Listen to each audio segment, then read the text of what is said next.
हम बने तुम बने, हम बने तुम बने।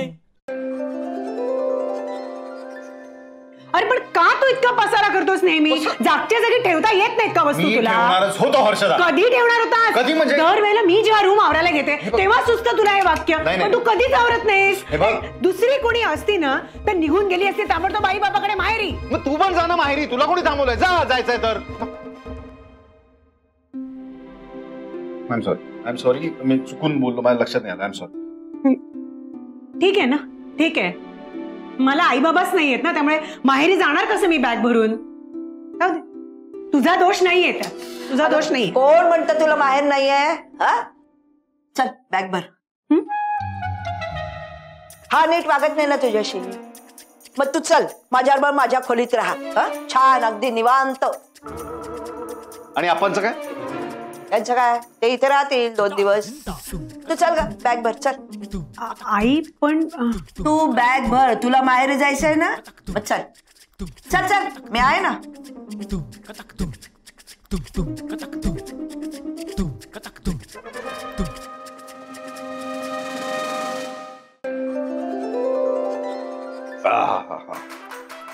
वाह, व्हेरी गुड. येस,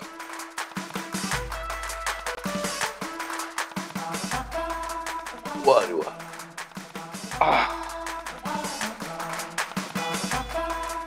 अप्पा, तुम्ही खरंच इथे झोपणार आहात? येस. काही प्रॉब्लेम आहे? नाही, मला काहीच प्रॉब्लेम नाही, काहीच नाही. पण अप्पा, मी खूप घोरतो हा रात्री झोपेत. अप्पा हो, गंमत नाही, कधी कधी मी खरंच खूप घोरतो हा. तुम्हाला झोप नाही येणार मग. तू मला घोरण्याची भीती घालतोस? हे म्हणजे कसं झालं माहितीये का, मुंबईत रोज लोकलनी ट्रॅव्हल करणाऱ्या माणसाला पुण्याच्या गर्दीची भीती दाखवावी ना, तसं झालंय.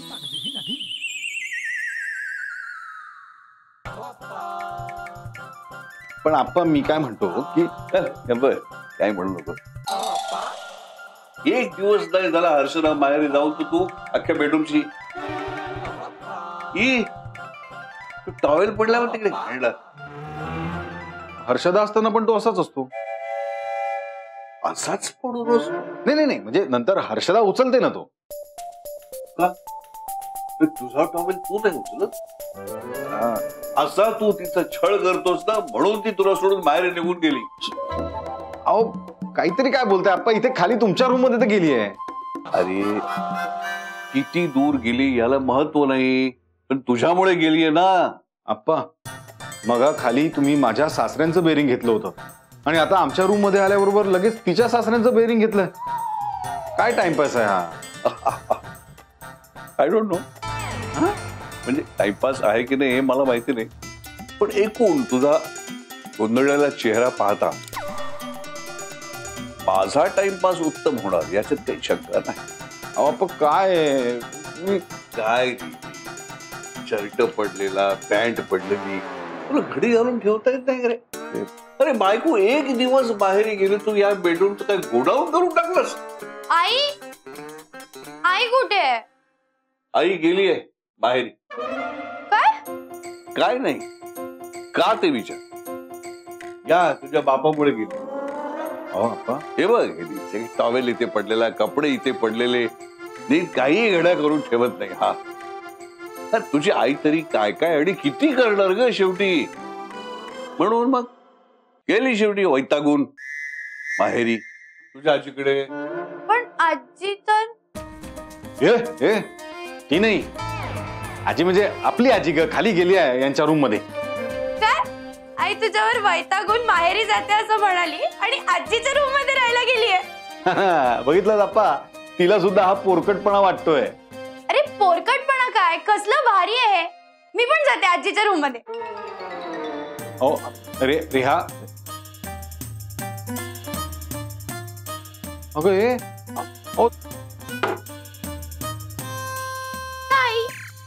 रे रे रे अरे थांब, जाऊ दे तिला.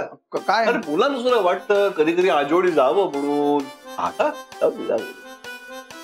चला आता मी झोपतो. लाईट बंद कर. मला दिवे चालू असताना झोप येत नाही. लगेच लाईट? लगेच म्हणजे काय? हो. अरे रात्र झाली आहे ऑलरेडी आणि सभ्य माणसं रात्री झोपतात. तू काय करतोस पण? घुबड आहेस? अहो नाही अहो तसं नाही आप्पा, पण मला पुस्तक वाचायचं आहे. पुस्तक वाचत आहे? हो.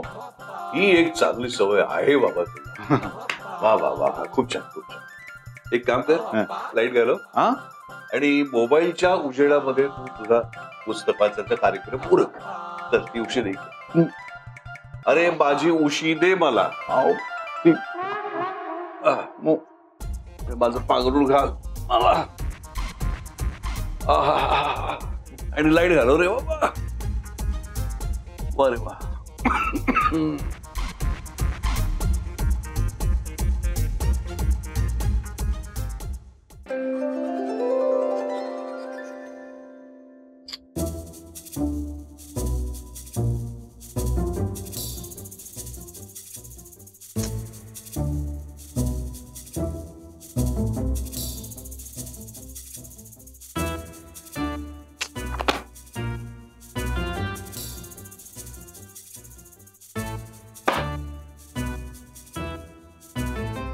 सॉरी केलं.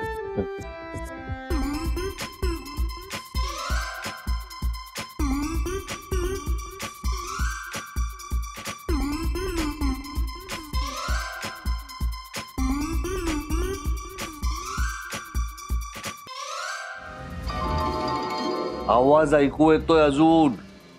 काय काय काय काय काय आवाज ऐकू येतोय. पण आता मी हेडफोन्स लावले आप्पा. अरे अशील डास गुणगुणलं असलं का आवाज येतोय सारखा. मी कन्फ्यूज होतो.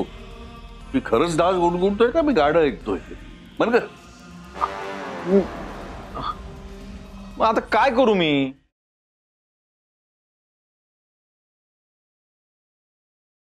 काय करू? म्हणजे बाहेर डोकाव. रात्र आहे. झोप. काय करू? झोप.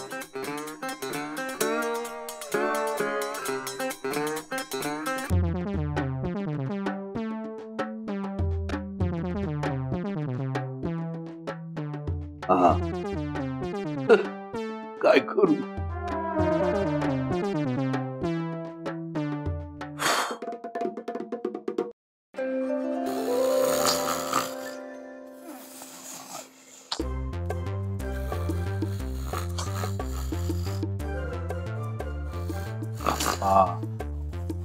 हो किती घोरताय. झोपमोड होते म्हणून मला तुम्ही हेडफोन्सवर पण गाणी नाही ऐकू दिली आणि स्वतः मात्र डीजेच्या आवाजात घोरताय. तर काय अर्थ आप्पा?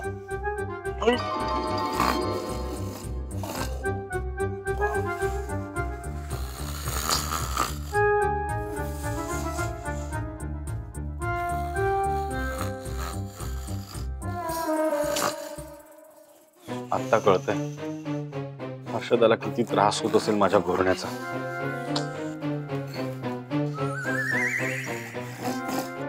ही हर्षदा पण स्वतः गेली माहेरपणाला, मला मात्र सासूरवास देऊन गेली.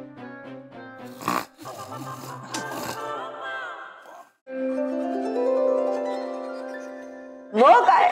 मग मी स्पष्ट सांगितलं मकरंदला, म्हटलं ये तू तसाच ये बाहेर, नाहीतरी रोज टॉवेल इथे तिथे टाकतो की नाही तो. मग म्हणलं राहू दे तसं, तुझा तू शोध बाहेरून, मी अजिबात देणार नाही. करेक्ट. ए हर्षदा, तो माझा निळा शर्ट कुठे? तिथेच आहे. तू कशाला सांगतेस? तू माहेरी आलीस ना? बायको माहेरी गेल्यानंतर नवऱ्याने त्याचं काय काय ते बघायचं. अगं आई काय तू असं करते? हर्षदा चल ना यार, मला सापडत नाही. बापू आम्ही मुलीला पाठवणार आहोत, पण आता 2 दिवसासाठी आली आहे ना माहेरी, कधी नव्हे ती, तर तिला राहू द्या ना माहेरी जरा सुखानं. आई अगं हे बघा, तुम्ही असं करू नका हा जावई बापू. मी यांना सांगू का, हे तुम्हाला नीट समजावून सांगते. आहो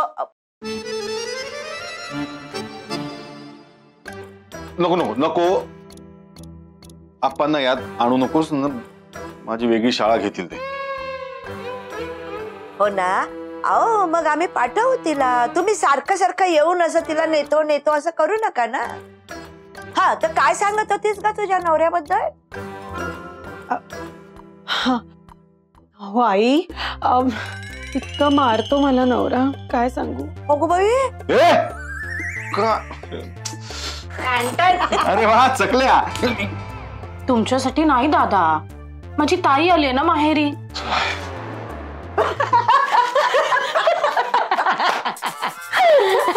घ्या. काय चाललंय मायलेकींचा? आता काय करणार, मुलगी माहेरी आली आहे ना, मग ती सासरचे 2-4 किस्से तरी सांगणारच ना. अच्छा, सासरचे होऊन जाऊ दे तुमच्या सासूबाईंविषयीच थोडस गॉसिप. नाही ना, ते सुख कुठे आहे माझ्या नशिबात. गॉसिप करावी अशी सासूच नाही बघ. पण ना ग, म्हणजे सासू सासरे अगदी सोन्यासारखे आहेत. जी जाऊ आहे ना ती, तिचा त्रास मी सांगू का आई? काय काय ग, माझा काय त्रास आहे तुला? मी काय त्रास दिला तुला? मी कुठे तुझ्याबद्दल बोलते? उगाच लालबागची पंगा घेऊ नको. पण मी माझ्याबद्दलच बोलते, मी नाही का जाऊ तुझी. बस, लहान मुलांसारखं भांडू नका.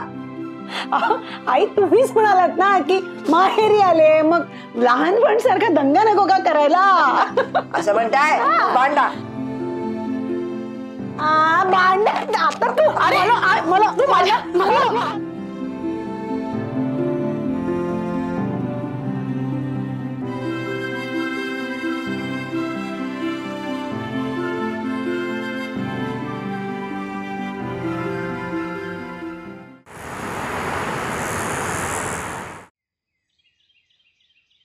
काय झालं दादा? बायको माहेरी गेली म्हणून उदास आहेस का माहेर खूपच जवळ आहे, बायको कधीही परत येऊ शकते म्हणून? बापरे. काय आलं? काही नाही रे मल्हार, मला ना आज अचानक अशी जाणीव झाली की हर्षदाला आई बाबा नसल्यामुळे तिने किती सारे क्षण मिस केलेत रे आयुष्यात. म्हणजे आता तिला आई बरोबर, तुलिका बरोबर असं हसताना खिदळताना बघितलं ना माहेर वाशिनी सारखं, तेव्हा वाटलं की यार प्रत्येक मुलीला माहेर असावं यार. म्हणजे फक्त नवऱ्याशी भांडण झालं म्हणून चिडून जायला नाही, तर सून म्हणून असलेल्या अपेक्षा, बायको म्हणून असलेल्या जबाबदाऱ्या एक क्षण बाजूला ठेवून ना स्वतःचे लाड करून घेण्यासाठी, इतरांचे हट्ट पुरवता पुरवता दमल्यानंतर स्वतःचे हट्ट पुरवण्यासाठी,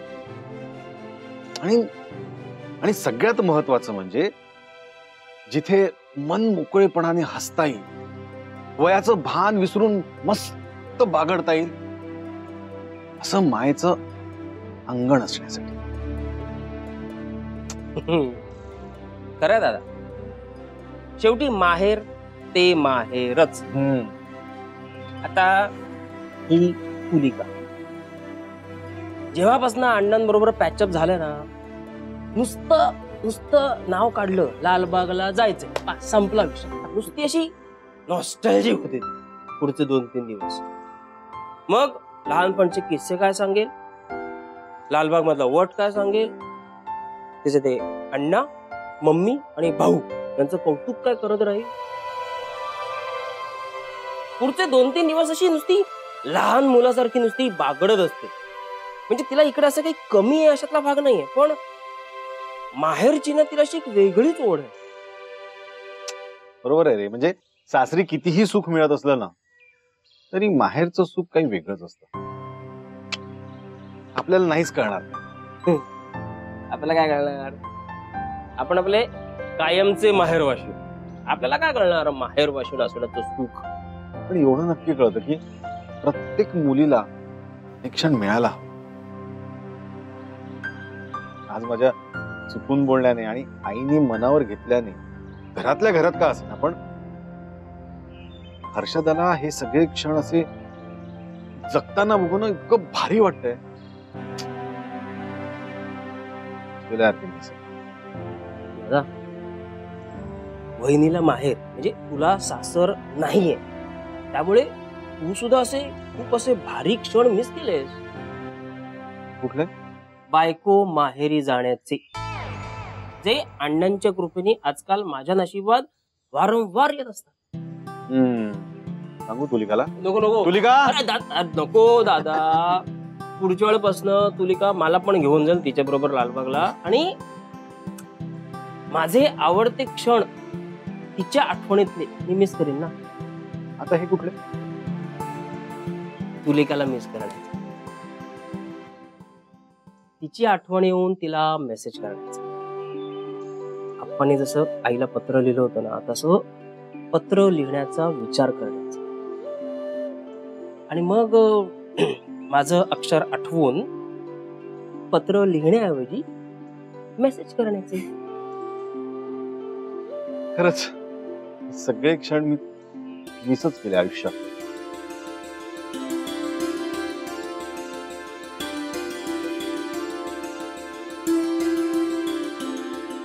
दादा कुठे? अरे काय अरे कुठे चाललायस? मिस केलेले क्षण जगण्यासाठी. मिस केलेलं क्षण जगण्यासाठी? थँक्स. अरे कशाबद्दल? अरे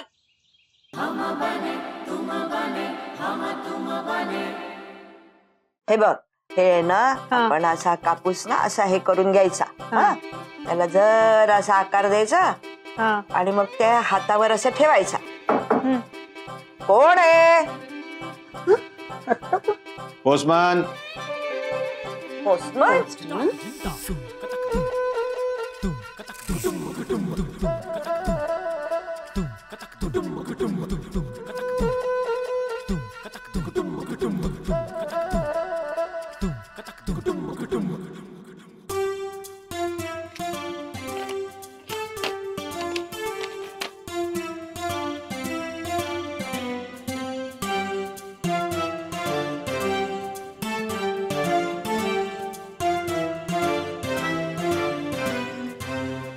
प्रिय हर्षदा, मोबाईलमुळे कित्येक मैल दूर असलेल्या माणसाला क्षणात गाठता येण्याची सोय असताना तळमजल्यावर असलेल्या तुला पत्र लिहायला घेणं म्हणजे शुद्ध वेडेपणा आहे.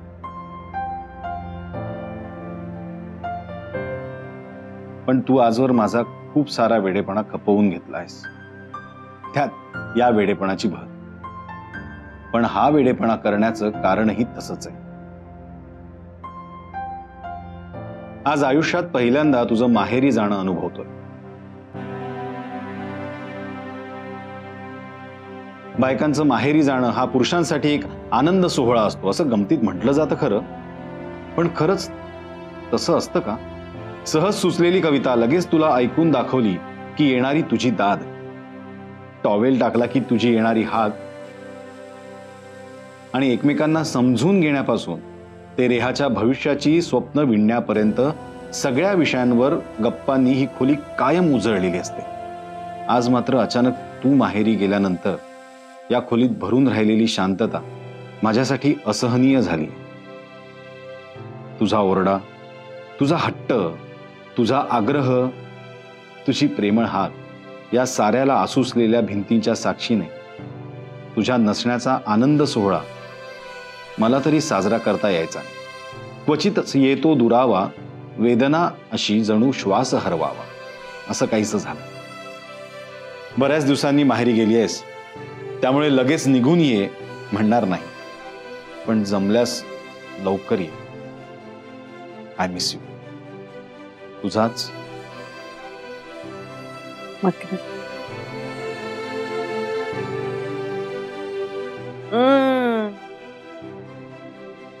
जावई बापूंचं पत्र आहे वाटतं.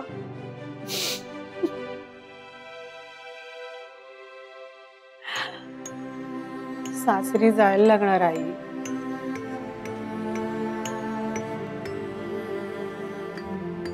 असं म्हणतेस? आता काय, जा बाई. पण हे बघ, पुन्हा माहेरी यावंसं वाटलं ना तर अगदी निसंकोचपणे यायचं बरं का माहेरी. तुझी आई तुझी नेहमी वाट बघत असेल. आई, अगं राणी. थँक्यू ए थँक्यू थँक्यू थँक्यू, खरंच थँक्यू आई. मी खूप नशीबवान आहे ना आई. म्हणजे देवाने जरी माझं माहेर हिरावून घेतलं असतं तरी हे सासर नावाचं माहेर मला आंदण म्हणून दिलं. ए, खूप थँक्यू. बरं वाटलं.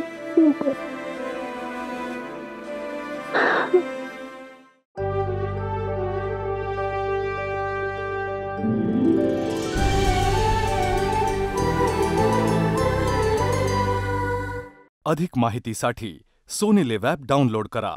Sony LIV, we live to entertain.